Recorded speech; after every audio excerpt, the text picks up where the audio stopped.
Ang revolusyonaryong gwardiya ng Islam ay napipilitang sumunod sa utos ni Trump. Sa publiko, itinatanggi ng rehimen. Inausahan ni Kalibov si Trump na gustong gawing mesa ng pagpapasakop ang mesa ng negosasyon. Binigyang diin ng embahador ng Iran sa Pakistan na ang bansang may dakilang sibilisasyon ay hindi nakikipagnegosasyon kapag may banta.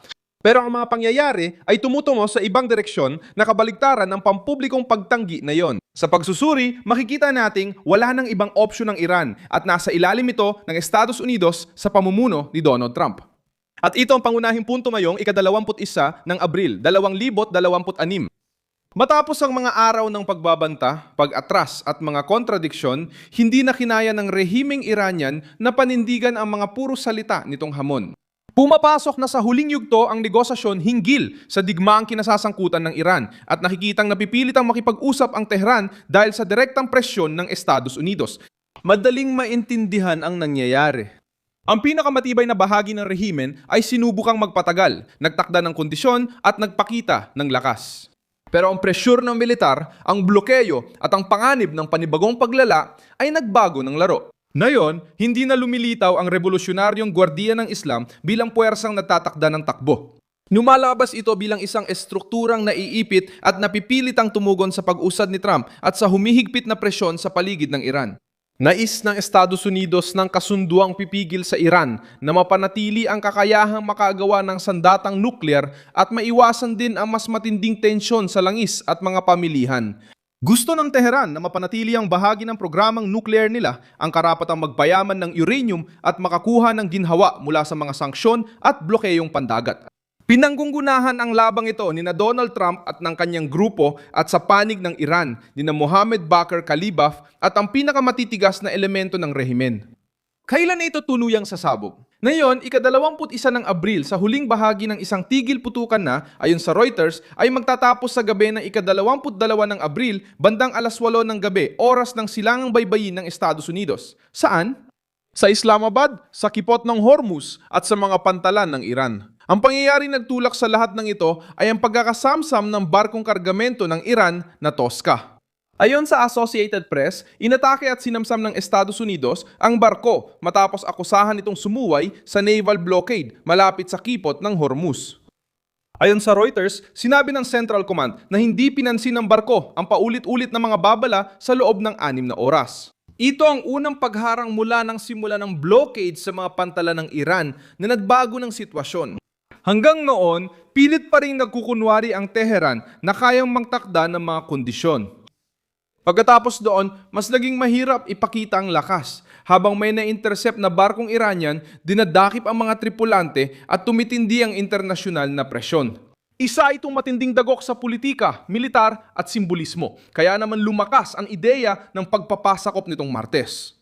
Iniulat ng Reuters na sinabi ng isang mataas na opisyal ng Iran na positibo nilang nire-review sa Tehran ang paglahok sa mga pag-uusap. Patuloy pa rin nilang hinihingi ang pagkilala sa karapatang pagyamanin ang uranium. Sa madaling salita, matapang magsalita ang rehimen pero kumikilos na parang nasukol. Matindi ang pananalita pero umatras sa gawa. Dito pumapasok ang detalye. Si Trump ay nagtatrabaho rito gamit ang malinaw na paraan. Gusto niyang bumalik ang Iran sa negosasyon, hindi bilang kapantay, kundi bilang isang naipit. Ayon sa Reuters noong Lunes, sinabi niya makikipang negosasyon sila at umaasa sa makataruang kasunduan. Nilinaw niyang hindi magkakaroon ng sandatang nuklear ang Iran. Kasabay nito, nagbanta siyang sisirain ng mga tulay at planta ng kuryente kung tatanggihan ng Tehran ang mga tuntunin niya. Pinatibay rin ito ng White House. Sinabi ni Caroline Leavitt sa Fox News ayon sa Reuters na malapit na magkasundo dahil sa tagumpay ng operasyong militar at sa matigas na estilo ni Trump. Malupit ang mensahe, unang durugin, saka makipag-usap. Para sa Washington, ang lakas ang nagbukas ng usapan. Nakakatulong ba ang ekonomiya para ipaliwanag ang pag-aatubili ng Tehran? Binigyang diin ng Associated Press na ang pagkakahuli ng barkong Iranian ng US Navy ay nagpalala sa pangamba sa isa sa pinakamalalang krisis sa enerhiya nitong mga dekada. Alam ng Iran na ang tuloy-tuloy na paghihigpit ay maaring makasama sa rehimen, hindi lang sa larangang militar, kundi pati sa daloy ng pera, pag-export at ekonomikong kaligtasan. Naging entablado ang Pakistan sa labang ito habang pinipigilan nitong mamatay ang tigil putukan bago ang susunod na round.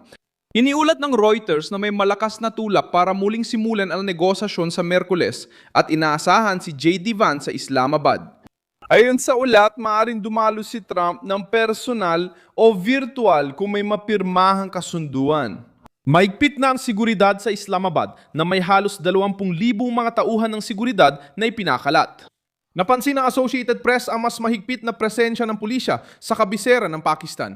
Habang pilit pinapakita ng Tehran na kontrolado nila ang sitwasyon, iba naman ang totoong nangyayari. Inihanda ang lungsod para sa mahahalagang pag-uusap dahil alam ng lahat na dumating na ang pinakamahalagang yugto. Hindi na pinag-uusapan kung may presyon o wala. Pinag-uusapan na lang kung gaano kalaki ang konsesyon ng Iran. May isa pang sensitibong detalye. Gustong gamitin ng Iran ang Hormuz bilang panggigipit, pero baka ito rin ang maging patibong nila.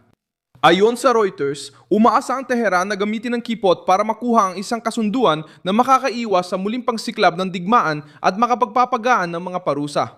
Pero ang hakbang na ito ay nagdudulot ng takot at nagtutulak sa ibang bansa na maghangad ng katatagan. At pinapalakas nito ang argumento ng Washington na ang rehime ng Iran ay naging sanhi ng kaguluhan para sa enerhiya, kalakalan at seguridad. Kapag pinaigpit ng Iran ang Hormuz, lumalakas ang kapangyarihan nila sa pananakot, pero nababawasan ang lehitimasyon at mas maraming reaksyon ang nahihila. Yan ang pinakabuod ng usapin ngayon. Ang kasangkapan ng Tehran sa panggigipit ay maaari ring nagtutulak sa rehimen tungo sa mas mahigpit na negosasyon. Dahil dito, ang mga pangyayaring ito ang nagmarka sa araw ng kwento ng hamon ng rehime ng Iran na sumalpok sa realidad ng pagkubkob. Sabi niya hindi siya magpapapressure pero sinimulan niyang suriin ang sitwasyon. Sabi niya hindi siya makikipagnegosasyon sa banta pero handa na ang Islamabad sa pag-uusap. Kontrolado pa rin daw niya ang laro at may barkong kinuha sa kanya. Nakita niyang tuloy ang blockade, tumindi ang tono ni Trump at lumilipas ang oras sa kanya. Kung umusad ang usapan, ibebenta ito ni Trump bilang patunay ng pagyuko ng rehimen. Kung huminto ito, mas lalapit pa sa pagbagsak ang tigil putukan. Sa kahit anong paraan, nagsimula na ang huling yugto. Nagsimula ito sa pinakamasamang paraan para sa Tehran. Habang pinapakita ng revolusyonaryong gwardiya ng Islam ang katatagan, pero pumapasok na sila sa sitwasyong ang presyon ng Estados Unidos ang nagtatakda ng takbo.